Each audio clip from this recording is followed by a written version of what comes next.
अहमदाबाद विमान दुर्घटनेवर संजय राऊतांची शंका। सायबर हल्ल्याच्या माध्यमातून विमानाचं इंजिन बंद पाडलं का, राऊतांचा सवाल।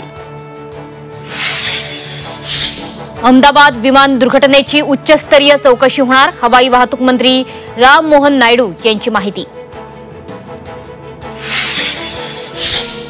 बच्चू कडूंचं अन्नत्याग आंदोलन तुर्तास स्थगित। शेतकऱ्यांची कर्जमाफी न केल्यास 2 ऑक्टोबर नंतर मंत्रालयात घुसण्याचा कडूंचा सरकारला अल्टिमेटम।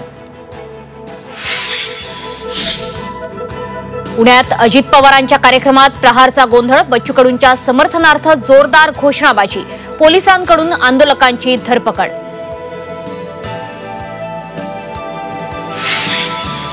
आम्ही शेतकरी कर्जमाफीचं आश्वासन दिलंच नाही, ओबीसी विकास मंत्री अतुल सावे यांचं वक्तव्य। जाहीरनाम्यात कर्जमाफीचा उल्लेख नसल्याचाही दावा। कोल्हापुरातील गडमुशिंगी गावात साखळदंडातील व्यक्ती विना कारवाई, गांधीनगर पोलिसांनी इसमाला सोडलं, रुग्णालयातून संबंधित व्यक्ती गायब। आणि वर्ल्ड टेस्ट चॅम्पियनशिपवर दक्षिण आफ्रिकेनं कोरलं नाव। अंतिम सामन्यात बलाढ्य ऑस्ट्रेलियाला चारली धूळ। शतकवीर मारक्रम बौमा रबाडा विजयाचे शिल्पकार।